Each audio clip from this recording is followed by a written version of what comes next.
जय मसीह की। At the outset, I would like to thank God and the pastors of GBC for giving me this opportunity to share the Word of God on this Women's Sunday with my fellow brothers and sisters in Christ. मैं GBC कलीसिया का सभापालक को और सभापालक समिति को धन्यवाद देना चाहूँगा कि उन्होंने ये अवसर दिया कि आप लोगों के साथ प्रभु के वचन को सब लोगों के साथ आज मैं बांट सकूँ। In fact, I do appreciate the wisdom of the pastors for having fixed this Sunday, the Sunday following Women's Day, to commemorate it as Women's Sunday.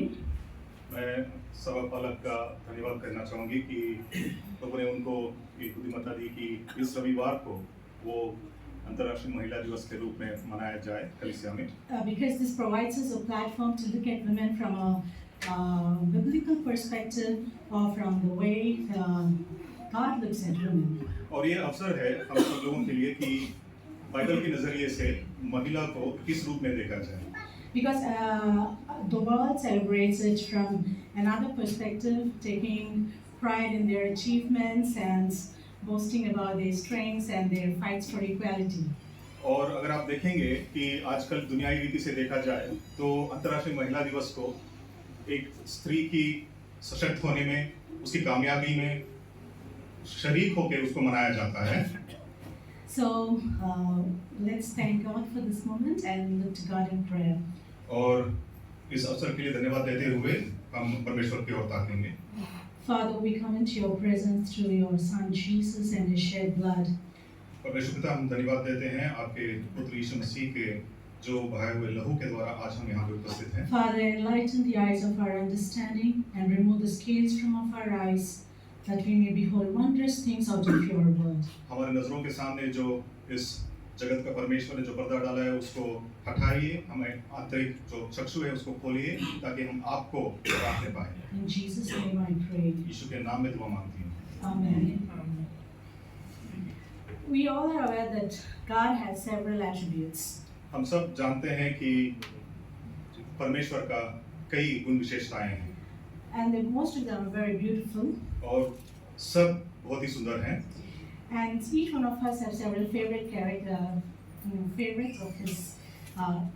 Some of his characters are very favorite to us. और हम सभी में हर एक की कुछ चहेते परमेश्वर के गुण होते हैं जो हम बहुत चाहते हैं। And if I would ask you, one would say, I like his forgiving nature, I like him because he's so merciful or compassionate and so on. और अगर आपसे पूछा जाए कि कौन सा गुण आपको पसंद है तो आप कह सकते हैं कि उनका क्षमा करने का और दया दिखाने का जो गुण है हमें पसंद होता है, ये बोल सकते हैं आप। And there are several songs which magnify his nature. और कई सारे ऐसे गीत हैं जो उसके गुण को और महान बनाता है। And there are very names of God which actually, in fact, depict the inherent character of God. और उसके गुण को जाहिर करने वाले कई सारे ऐसे वचन भी हैं। Like Jehovah Rapha, Jehovah Shalom, Jehovah Jireh, and so on. जैसे यहोवा राफा है, यहोवा शालोम है, ऐसे कई सारे पद शब्द उसके लिए इस्तेमाल किए गए हैं। But today I would like to draw your attention to two of his attributes.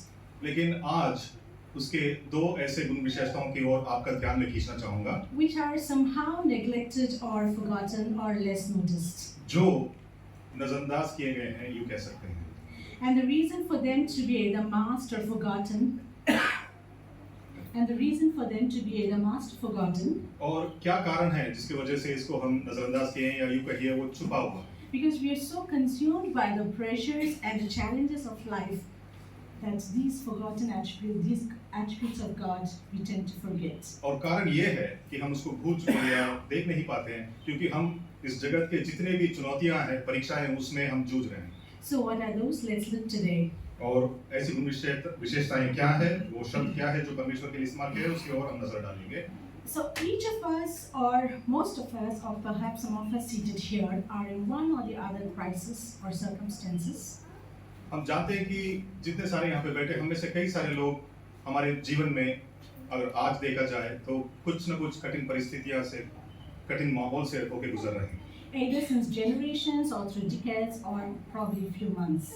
या हो सकता है कि ये जो कठिन समस्याएं हैं, परिस्थिति है, कई पीढ़ियों से चलता आ रहा है, ये कई महीनों से है, कई सालों से है, कई दिनों से है। And that situation which we are currently in और जो परिस्थिति आज हम हैं is either due to the following reasons. हो सकता है इन्हीं कारणों की वजह से हो। Either we ourselves have invited such situation upon ourselves, उनमें से एक कारण हो सकता है कि ऐसी परिस्थितियों को हमने ही हमारी मूर्खता के कारण उसको न्योता दिया हो हमारे जीवन में। by the wrong choices or decisions we have made, गलत चयनों के द्वारा हमने या गलत निर्णयों के द्वारा हमने उस परिस्थिति को न्योता दिया हो हमारे जीवन में। sometimes by our own foolishness or sometimes by our presumption. या हो सकता है हमारे अभिमान के द्वारा या हमारी मूर्खता के द्वारा उसको हमने निमंत्रण दिया हो। Or someone might have been the cause for us to land in such a situation that we are in. या यूं भी हो सकता है, ये भी हो सकता है कि जो कठिन परिस्थिति में जो आज हम हैं उसके लिए कोई दूसरा शख्स भी कारण हो सकता है। And sadly, that someone might need not necessarily be a stranger. Sometimes it might be someone very familiar to us, someone most trusted. और वो जो व्यक्ति है जिसके वजह से आज हम इस स्थिति में हैं, वो हो सकता है कि वो अजनबी ही ना हो सकता है हमारे जो दोस्त लोगों की गिरोह है, विश्वासी लोगों की गिरोह है, उसी में से कोई हो। I'm yet setting the table before we could look into in detail. So हम विस्तार में जाने से पहले ये नींव में डाल रही हूँ ताकि आप अच्छे रीति से समझ पाएं। And these situations can be either shame or pain.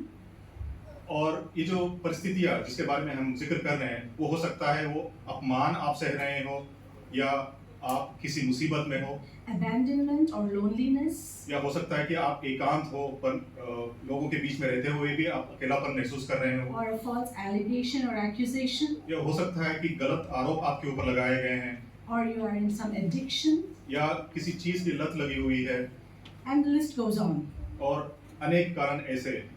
And you are so overwhelmed and so drained, so stressed with these scars. और इन चीजों में आप इतने दबे हुए हैं, इतने परेशानी में हैं, You are in fear and anxiety of constantly, I might be discovered or I might be caught. इतने परेशानी में है कि आपके अंदर एक डर का माहौल है, दहशत का माहौल है कि मैं जो परिस्थिति से होके गुजर रही हूँ या गुजर रहा हूँ, इसको दूसरे लोग देख ना ले मुझको करके, इस परेशानी में भी आप हैं। And in order to hide that reality, you are constantly putting on a mask or camouflaging yourself, putting on a facade and making a daily drama of 8 hours and coming back to your room. और हो सकता है कि इन परेशानियों को छिपाने के लिए लोगों से आप एक मुखौटा पहन के सुबह आप काम के लिए जाते हैं, शाम को लौटते हैं और यूं जीवन निर्वहन करते हैं कि कुछ हुआ ही नहीं आपके जीवन में। But internally, you are desperately crying for a breakthrough, for the dawn of the day. और आंतरिक रीति से देखा जाए कि आपकी आत्मा जो है चीख कर पुकार रही है कि कब इस समस्या का हल निकलेगा, कब वो नया सूरज उगेगा। Wondering, does anyone even care? और आप ये भी सोचते हैं कि मेरी परिस्थिति के बारे में किसी को कोई चिंता है कि नहीं, Does my existence even matter to anyone? और मेरा जो वजूद है वो किसी के लिए मायने रखता है कि नहीं रखता है, कि आप सोच रहे हैं। So when the world commemorates Women's Day, it hardly touches this part of a woman. और ये सारा जगत जो आज महिला दिवस मना रहा है, इन चीजों के बारे में शायद ही कोई बोलता है, Because the world has nothing concrete to offer a solution for this. और इन समस्याओं के लिए जगत के पास कोई ठोस आधार नहीं है इसका हल निकालने पाए। It's only teaching you to mask and to pretend. ये जगत जो भी हल देता है वो अस्थायी है, जो आपको इसको छिपाने के लिए मदद करता है, उसको हटाने के लिए। But suppressing and hiding the reality is not a solution for your problem. और ये स्थायी हल नहीं होगा आपके लिए कि आप उसको दबा के आपके जीवन के अंदर ही रखें इन सारी परेशानियों को। But this is where these two neglected attributes of God come. और इसी परिस्थिति में परमेश्वर का जो दो गुण विशेषताएं हैं हमारे जीवन में काम करेंगी। And this morning I want to magnify these beautiful but yet forgotten attributes of Christ from the life of Hagar. और यीशु मसीह का जो ये दो गुण विशेषता है उनको मैं हाजरा के जीवन के द्वारा जाहिर करना चाहूँगा, आपके सामने पेश करना चाहूँगा। Which I pray and ask the Holy Spirit that it might be a great solace for an aching woman's heart. और मैं दुआ करती हूँ कि जो कोई भी महिला आज यहाँ पे दुख में है, परेशानी में है, दर्द में है, उनके लिए सांत्वन के रूप में आएगा। Be it a wife or a young mother or a young girl. वो हो सकता है कि वो एक किसी की पत्नी हो सकती है, एक माँ हो सकती है या युवती हो सकती है। And of course, even to our brothers, just because it's Women's Sunday, they are not exempted from this. और भाइयों के लिए भी खास करके क्योंकि आज महिला दिवस मनाया जा रहा है, इसका मतलब ये नहीं सिर्फ महिलाओं के लिए है। So as I told you at the very beginning, that the situation that we are currently in is either because of ourselves or someone has put in. जैसे शुरुआत में मैंने कहा कि जो परिस्थिति आज हम हैं, या तो हमारे खुद के वजह से है या दूसरों के कारण। And here in Genesis 16, as we read, Hagar was put into the situation by her mistress and her master. और जैसे उत्पत्ति की किताब 16वें अध्याय में हमने देखा हाजिरा जो है इस परिस्थिति में, इस परेशानी की परिस्थिति में कैसे आई, क्योंकि उसके मालकिन और उसके मालिक ने, स्वामी और स्वामिनी ने उसको इस परेशानी में डाला। Hagar ran twice away from her mistress. अपने मालकिन से बचकर 2 बार हाजिरा भाग गई थी। And we are familiar with both. और आप इन दोनों घटनाओं के बारे में जानते हैं। The first one, we are aware that she ran away when she discovered that she conceived and began to despise her mistress. पहली बार जब वो तब भागी जब उसको मालूम पड़ा कि वो गर्भवती है और अपने मालकिन का अपमान करने लगी। So it's apparent that in part it was Hagar's fault for having despised her mistress just for having conceived. क्योंकि उसकी मालकिन संतान को नहीं जन्म पाई और ये गर्भवती थी, हाजिरा ने उसको अपमानित किया, इसके वजह से अपने करतूतों के वजह से वो पहली बार भाग गई। Now as a maid and a foreigner, और अजनबी, उस देश में अजनबी होने के नाते और एक मालकिन के नीचे काम करने वाली दासी के नाते, she had no voice but to obey the instruction of her mistress. आवाज उठाने का कोई भी गुंजाइश नहीं था इसके पास, बल्कि जो भी अपनी मालकिन निर्देश देती थी उसको पालन करने की सिवा। After exploiting her, she was ill-treated. जब उसका गलत इस्तेमाल किया गया, उसके साथ गलत बर्ताव भी किया गया। You can imagine what must have been going in the heart of Hagar at the situation if you put yourself in her shoes. आप कल्पना कीजिए, अगर आप अपने आप को हाजिरा की जगह में पाएंगे तो आपके मन में क्या हलचल मच रही होगी। Probably like this, she must be thinking, did I ask for it? ये सोच रही होगी कि क्या इस परिस्थिति को मैं मांगी थी अपने जीवन में मेरे लिए। I was compelled. मुझे दबाव में लाकर इस परिस्थिति में डाला गया। Yes, I would be expelled. अगर इसको मानती नहीं तो मुझे भगाया जाता था। And despite yielding, I'm yet expelled. और आज्ञाओं को मानने के बावजूद मुझे यहाँ से भगाया जा रहा है। I am pregnant now. गर्भवती हूँ। What about the rest of my months? गर्भवती का जो कार्यकाल है उसमें आगे का जो महीना है उसमें क्या होगा मेरा? Will the baby in my womb ever survive? जो गर्भ में मेरा जो शिशु है वो बच पाएगा कि नहीं? Will she ever have a father? Will he ever have a father? इस शिशु का कभी कोई बाप होगा कि नहीं? The heat of the wilderness, the wild beasts of the night. और जब उसको जंगल के दरख्तों में बेच दिया गया तो उस जंगली जानवरों का भय। So putting ourselves in her shoes, अपने आप को अगर हाजिरा की जगह में हम रख के सोचें, we can feel what she felt. हम कल्पना कर सकते हैं कि उसके साथ क्या गुजरा And होगा। ask this question, does God see? Does God hear? और इस सवाल को हम कर सकते हैं कि क्या परमेश्वर देख रहा है? क्या परमेश्वर सुनता है हमारा? Even Sarah and Abraham could not see and hear, जो मालिक और मालकिन थे उन्होंने इसका नहीं सुना हाजिरा का, but God saw and heard. लेकिन परमेश्वर ने, यहोवा ने देखा और सुना। And this is what we are going to see in verse 7 of 16th chapter. और उत्पत्ति का 16वां अध्याय और उसका 7वां वचन अगर आप देखेंगे वहां पे यूं लिखा गया है, तब यहोवा के दूत ने उसको जंगल में शूर के मार्ग पर जल के एक सोते के पास पाकर कहा। And the 13th verse. और 13वां वचन जो है यूं लिखा गया है, तब उसने यहोवा का नाम जिसने उससे बातें की थी उताई लरोई रखकर कहा कि क्या मैं यहाँ भी उसको जाते हुए देखने पाई जो मेरा देखनहारा है? Thou God seest me. परमेश्वर मुझे देखता है। And this is called in the Hebrew language, his name is El Roi. और परमेश्वर मुझे देखता है, इसका समानांतर पद अगर आप देखेंगे इब्रानी भाषा में एल रोई कहा जाता है। And in the 11th verse, और 11वें वचन में अगर आप देखेंगे, और यहोवा के दूत ने उससे कहा, देख तू गर्भवती है और पुत्र जनेगी, सो उसका नाम इस्माइल रखना, क्योंकि यहोवा ने तेरे दुख का हाल सुन लिया है। So these are the two attributes I would like to draw your attention to today. इन दो गुणों को जो परमेश्वर का है उसको मैं आपके सामने रखना चाहती हूँ। El Roi, एल रोई, God sees. परमेश्वर देखता है। And Ishmael, Ismail, God who hears your affliction. आपका पुकार को सुनने वाला परमेश्वर। So friend, El sees you in the wilderness you are in today. और आज जिस किसी भी परिस्थिति में आप हैं, हमारा एल रोय आपको देख रहा है। Irrespective of whoever is the culprit who has put you in the situation and soup you're in today. किसी भी कारणवश आप इस परिस्थिति में हो सकते हैं, लेकिन एल रोय आपको देख रहा है। But he wants you to cry out like how Hagar cried out. जैसे हाजिरा ने उसका नाम को पुकारा, वो परमेश्वर चाहता है आप उसके नाम को पुकारें। See, when we look at verse 8, और 8वें वचन में जब हम देखेंगे, and he said, Hagar, Sarah's maid, whence camest thou, and whither wilt thou go? And she said, I flee from the face of my mistress Sarai. हे साराई की लड़की हाजिरा, तू कहाँ से आती है और कहाँ को जाती है? उसने कहा, मैं अपनी स्वामिनी सारे के सामने से भाग आई हूँ। Look at this, the honesty of the heart of Hagar.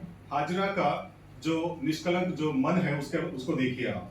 It's very interesting to note that God knew that she's running away from her mistress, but He wanted to know, and He still asked Hagar, "Whence comest thou, and where are you going?" Because He wanted to know how honest she's going to be in her reply. अगर इसको देखेंगे, एक चीज हमें सीखने की जरूरत है कि परमेश्वर जानता था कि हाजिरा क्यों भाग गई है। इसके बावजूद परमेश्वर उसका परीक्षा ले रहा था, ये जानने के लिए कितना ईमानदारी से वो बताती है। उसने पूछा, हे हाजिरा, कहाँ जा रही है और कहाँ से आ रही है? Is she going to paint a false picture, or is she going to play a blame game? God wanted to know. वो ये देखना चाहता था कि किसी और के ऊपर अपनी स्थिति का आरोप लगाना चाहेगी, कारण वही है, ये है करके, या ईमानदारी के साथ वो बताएगी, इसका परीक्षा लेना चाहता। So friend, even as cry to God like Hagar with honesty, not playing the blame game. And here we see how Hagar found a solution.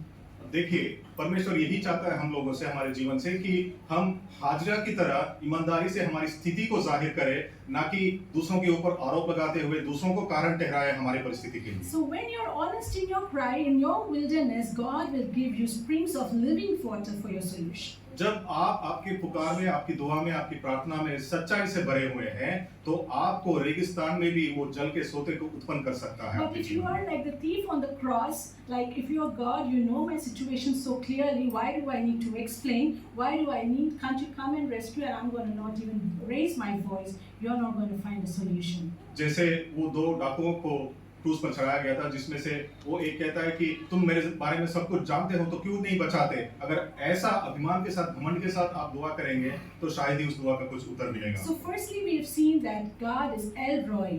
और हमने पहला गुण हमने देखा है कि परमेश्वर यहोवा जो है एल रोई है। Next I would like to draw your attention to not only is God El Roi, but God, our El Roi, does not look at the way man looks at.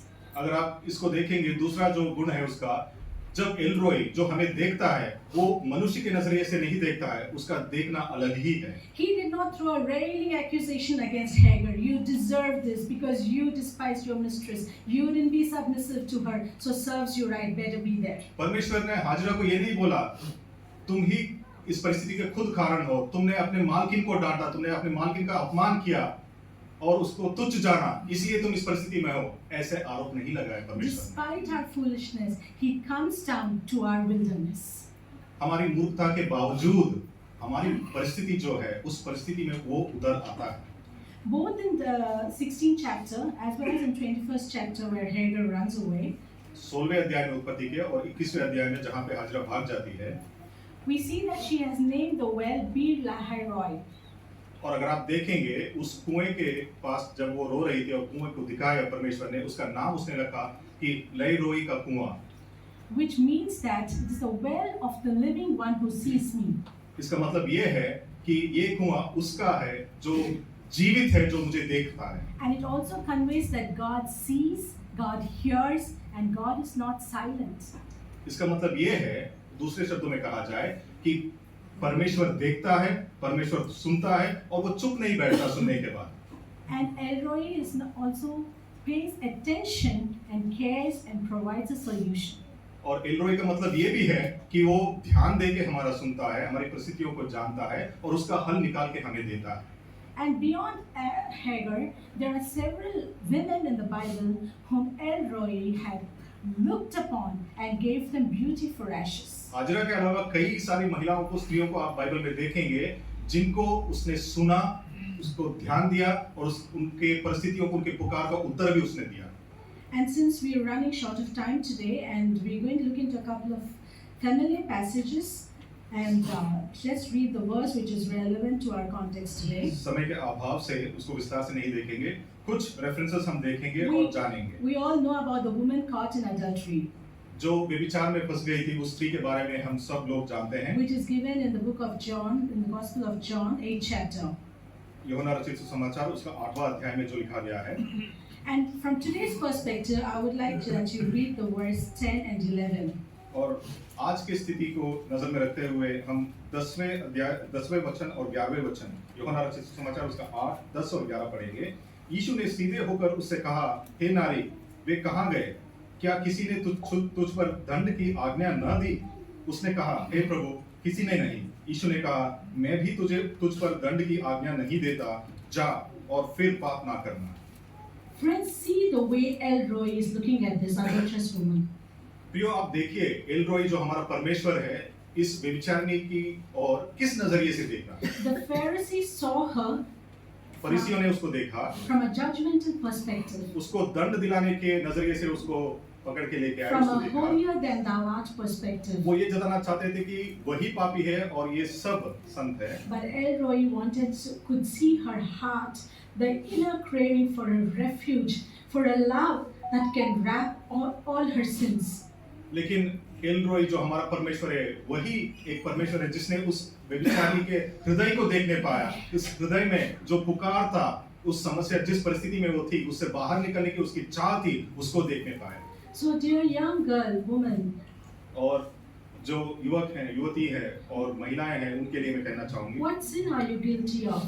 आप किस पाप में पड़े हुए हैं? What past is haunting you? और जो बीता हुआ जीवन है, अगर आपको तंग कर रहा है आज भी, What fear of being discovered is oppressing you? और आपके पाप कहीं बाहर ना निकल जाए, ये Elroy, डर क्या आपको सता रहा है? come to Elroy. He wants to cover it with his blood. एलरोई के पास आइए, परमेश्वर के पास आइए, वो अपने लहू के द्वारा आपको ढांपना चाहता है। As we can see in this beautiful verse in 1 Peter 4:8, the latter half, पहला पत्रस 4:8, उसका 4वां अध्याय और 4th chapter 8th verse, 1 Peter.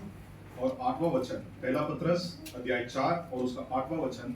और सब में श्रेष्ठ बात यह है कि एक दूसरे से अधिक प्रेम रखो, क्योंकि प्रेम अनेक पापों को ढांप देता है।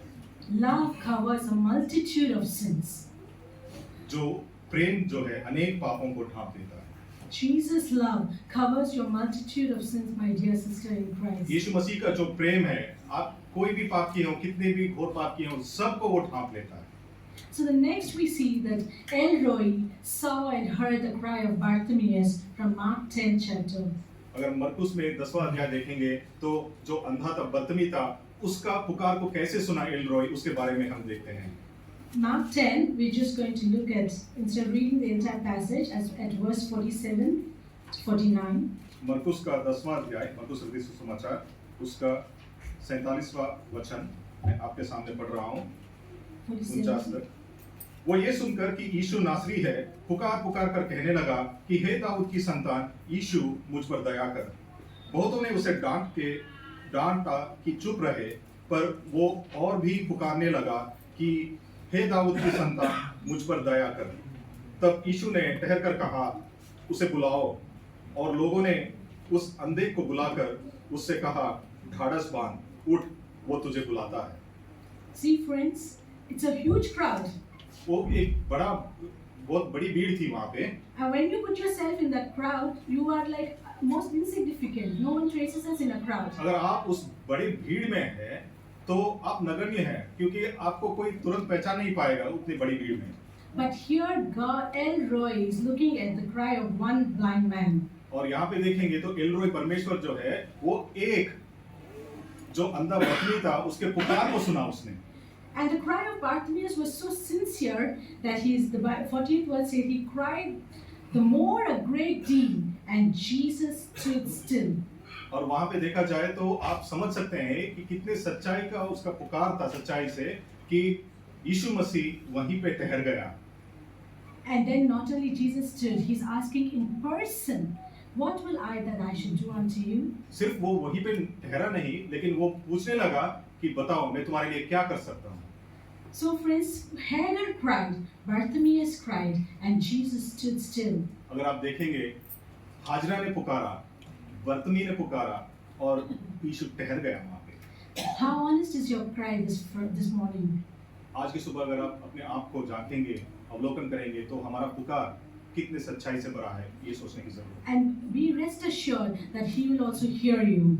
आप निश्चिंत रहिए, क्योंकि वो एलरोई है, आपको सुनेगा। Next we see that in Luke 19 chapter, अगर लूका 19वां अध्याय हम देखेंगे, we see that Elroy saw Zacchaeus. एलरोई ने जक्कई को देखा। 5th verse, Luke 19:5. लूका रचित सुसमाचार उसका 19वां अध्याय उसका 5वां वचन में पढ़ रहा हूँ। जब यीशु उस जगह पहुंचा तो ऊपर दृष्टि करके उससे कहा, हे जक्कई, झट उतर आ, क्योंकि आज मुझे तेरे घर में रहना अवश्य है। The 5th verse is, he looked up and saw him. और यहाँ पे लिखा गया 5वें वचन में, यीशु ने नजर उठा के देखा और उसको पाया। Because Elroy is looking at the heart of Zacchaeus, a craving for salvation, the guilt of being cheating as a tax collector. एलरोई जो यीशु है, वो जक्कई को मनुष्य के रूप में नहीं देख रहा है, उसके हृदय को देख रहा है, जो उसके अंदर लालसा है कि वो जो सारे पाप के काम कर रहे हैं उससे बाहर निकलने की उसकी इच्छा को देखा, जो वो कर वसूलने के द्वारा करता था। But when we look at the difference, the way the man looks, or the Pharisees were seeing, they were saying that in 7th verse it says, they murmured that he's gone to be a guest with a sinner. अगर आप देखेंगे, फरीसी जो बोलते थे, मनुष्य अपने नजरिए से देख के जो निर्णय लेता है, अगर आप उसको देखना चाहेंगे तो 7वें वचन में जैसे लिखा है वैसे ही हम भी सोचते हैं। यहाँ पे लिखा गया है, ये देखकर सब लोग कुड़कुड़ा कर कहने लगे, वो तो एक पापी मनुष्य के यहाँ जा उतरा है। And the next we see that Elroy saw the woman, the man at the tomb in the Gadarenes. अगर आप गदरेन के इसमें घटना को देखेंगे तो उस कब्र के पास एक शख्स को उसने देखा। And we see that in the verse 27, Luke 8, लूका रचित सुसमाचार उसका 8वां अध्याय और 27th verse. 27वां वचन अगर आप देखेंगे तो यहाँ पे यूं लिखा गया है, जब वो किनारे पर उतरा तो उस नगर का एक मनुष्य उसे मिला जिसमें दुष्ट आत्माएं थी और बहुत दिनों से ना कपड़े पहनता था और ना घर में रहता था, वरन कब्रों में रहा करता था। Will we ever pay attention to such a person? क्या हम ऐसे लोगों को जब हमारे जीवन में रोजमर्रा की जिंदगी में देखते हैं तो क्या उसके ऊपर हम ध्यान केंद्रित करते हैं? But Elroy knew and went exclusively for this man because he knew that he's एलरोई there. जो हमारा प्रभु है, उसको वो जानता था, इसलिए सिर्फ और सिर्फ इस मनुष्य के लिए वो उस जगह पर गया। And we know the entire story, और बाद में इस सारे दृष्टांत को हम जानते हैं। and we see that from in verse 35. और अगर हम 35वां वचन देखेंगे उसमें देखते हैं, यहाँ पे ऐसा लिखा गया है, और लोग ये जो हुआ था उसके देखने को निकले और यीशु के पास आकर जिस मनुष्य से दुष्टात्माएं निकली थी उसे यीशु के पांव के पास कपड़े पहने और सचेत बैठे हुए पाकर डर गए। Elroy saw the need and gave this man he gave him beauty for ashes. एलरोई ने इस आत्माओं से भरा हुआ मनुष्य को देखा, उसकी जरूरत को देखा, और जो वो जिन चित्रों में वो बंधा हुआ था, जिस बंधन में था, जकड़ा हुआ था, उसके बदले में उसने उसको एक सुंदर जीवन दिया। So Elroy sees and transforms. It says that he's now in his right mind. People are finding him in his right mind. अगर यहाँ पे देखते हैं तो यहाँ पे लिखा गया कि सचेत बैठा हुआ था। परमेश्वर ऐसा ही काम करता है कि वो आपके जीवन में बदलाव लाता है। And it says that he makes living waters to come out of after a transformation. और बदलाव के बाद यहाँ पे कहता है परमेश्वर कि आपके हृदय में से जीवन के जल के स्रोतों को वो बाहर निकालता है। Because the 39th verse in the latter half it says, he went his way and published throughout the whole city how great things Jesus had done for him. So out of his life, अगर आप living देखेंगे waters began to flow. 39वें वचन में अगर आप देखेंगे यहाँ पे ऐसा लिखा गया है, वो जाकर सारे नगर में प्रचार करने लगा कि यीशु ने मेरे लिए कैसे बड़े काम किए। Next, Elroy saw Ruth, a foreigner in the land of Israel. Israel में अजनबी बनकर जो आई थी रूथ को एलरोई ने देखा। And when she trusted in the living God, जब रूथ ने जीवित परमेश्वर के ऊपर उसने विश्वास किया, he showed us so much kindness and made living waters flow into this Moabitish woman. और मोआब की जो स्त्री थी रूथ, उसके अंदर वो दया और करुणा से उसके अंदर से ऐसा काम किया कि जीवन का जल उसके अंदर से निकलने लगा। As we are all familiar that Ruth is the the grandmother of Jesus in the earthly genealogy. Great grandmother. तो रूथ जो थी वो परदादी थी, अगर आप देखा जाए उसके वंशावली में, यीशु मसीह के वंशावली में। Someone who became a widow at a very young age छोटी सी ही उम्र में वो विधवा बन गई थी। and thought that what future to do I have now. तो वो सोचने लगी कि मेरे लिए और कोई भविष्य नहीं है। One look of Elroy एक नजर एलरोई का उसके ऊपर पड़ा made living waters flow out of her और उसके life. जीवन को बदल दिया। So we do have many foreigners seated amongst us. कई लोग हैं जो यहाँ पे बाहर से आए हुए लोग हैं जो यहाँ पे बैठे हैं। And when you cry out to this Elroy, he shows this intense kindness that he extended to Ruth and makes living waters to flow out of your lives. वही सच्चे पुकार के साथ अगर आप एलरोई को पुकारेंगे, उसका नजर आपके ऊपर लगेगा, डालेगा वो, और आपके जीवन को भी बदल देगा ताकि आप दूसरों के लिए आशीष का कारण बने पाए। Lastly, we are going to look at Elroy saw the Samaritan woman, which is going to be the climax for our meditation. और आज के मनन के अंत में हम देखेंगे जो सामरी स्त्री है, उसके दृष्टांत को देखेंगे। This also is very familiar, and we have it in the book of John, 4th chapter. यूहन्ना रचित सुसमाचार उसका 4था अध्याय। And since it's familiar, we're just going to look at that verse, which is relevant to our meditation. और आज के मनन के लिए जो चाहिए सिर्फ उसी वचन को हम देखेंगे। आप सब लोग इस दृष्टांत को जानते हैं। 14th and 15th verse, please. 14 और 15 वचन में पढ़ रहा हूँ, आप सुनिए। परंतु जो कोई उस जल में से पिएगा जो मैं उसे दूंगा, वह फिर अनंत काल तक प्यासा ना होगा, वरन जो जल में उसे दूंगा वह उसमें एक सोता बन जाएगा जो अनंत जीवन के लिए उमड़ता रहेगा। स्त्री ने उससे कहा, हे प्रभु, वो जल मुझे दे ताकि मैं प्यासी ना हो और ना जल भरने को इतनी दूर आऊं। Friends, how long will you run to wrong sources that do not quench your thirst? आपके प्यास को बुझाने के लिए गलत चीजों के पास कब तक दौड़ेंगे आप? Men or women or alcohol or drugs or phones and never gonna quench your thirst. अन्य स्त्री का संगति या मादक वस्तुओं का सेवन या शराब, इन चीजों में आपको हल नहीं मिलेगा। Sir, give me that water which I do not, so that I might not thirst again. जैसे उस स्त्री ने कहा, उसे मुझे वो जल मुझे दे ताकि मैं प्यासा ना हो, वैसे ही हमें पुकारने की Neither come here I again. कि फिर दोबारा मैं इस कुएं के पास ना आऊं। Neither that I might go to those forbidden sources which never quench my thirst again. ऐसा होने दे कि इन चीजों के पीछे ना भागो जो अस्थायी रीति से मुझे हल देती है, परिहार देती है। So friends, in closing, और आखिर में मैं कहना चाहूंगी, Hagar, whence comest thou? Hazra कहाँ से आ रही है तू? Put your name in that place. आपके नाम को उस हाजरा के नाम के जगह में डालिए। And where are you going from here? और यहाँ से कहाँ जा रहे हैं आप? Do you think you can go ahead any further? क्या आप और आगे बढ़ पाएंगे?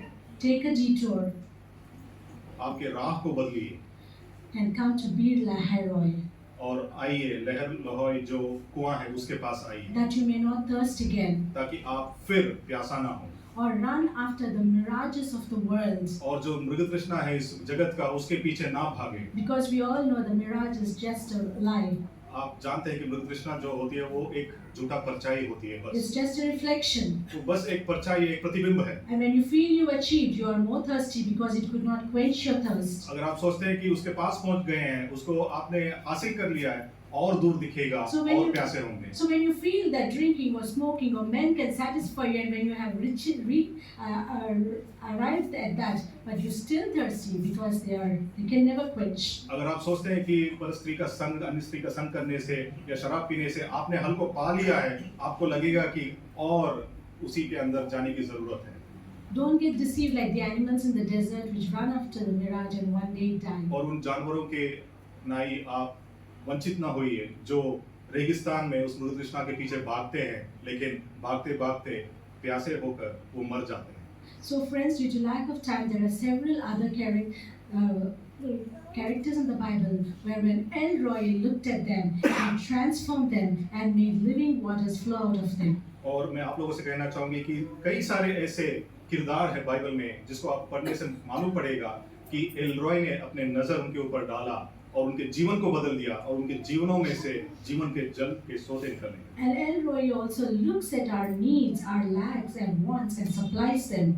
एलरॉय हमारे जरूरतों को भी देखता है, हमारे खामियों को भी देखता है, जरूरतों को पूरा करता है और खामियों को दूर करता है। Like he fed Elijah because he saw that he needed. जैसे एलिया को उसकी जरूरत के अनुसार परमेश्वर ने सारी जरूरतों की वहां पे भरपाई की। Elroy looks at our dangers and protects us, like he protected Daniel and his friends. जो सारे खतरे आते हैं हमारे जीवन में उसको देखता है एलरॉय और हमें हमारी रक्षा भी करता है। Elroy delivers us like he delivered the Israelites. जैसे इस्राएलियों को मुक्त किया वैसे ही हमारी परिस्थितियों से एलरॉय देखता है और हमें मुक्त करता है। Elroy looks at our sicknesses and we see several instances in the gospel. और आप सुसमाचारों में देखेंगे, आप जानते हैं कि एलरॉय हमारे जितने भी शारीरिक कमजोरियां हैं उसको भी दूर करता है। Ishmael, God heard her cry. Ishmael, परमेश्वर ने उसके पुकार को सुना। God hears your cry this morning, my friend. आज परमेश्वर आपकी पुकार को भी सुन रहा है। So let's cry like Hagar. Hazra के नाई हम सच्चाई से उसको पुकारें। And let's cry like Bartimaeus. जैसे अंदर बातमी ने पुकारा वैसे ही हम पुकारें। And he is going to transform us and make living waters to flow out of each of us. और हमारे जीवन में वो बदलाव लाएगा, वो परिवर्तन लाएगा जिसके द्वारा हम दूसरों के लिए आशीष का कारण बनने पाएंगे। And Elroy does not see the way man sees. और जान लीजिए कि एलरॉय जो परमेश्वर है मनुष्य सा नजर से नहीं देखता है। And Elroy sees today your situation and gives you beauty for ashes. और एलरॉय आज आपको जो कोई भी परिस्थिति में है आपको देखता है और इन परिस्थितियों के बदले में आपके जीवन को सुंदर बनाता है। May the Lord bless the meditation of His words. और आज के मनन को परमेश्वर आशीष दे। May this passage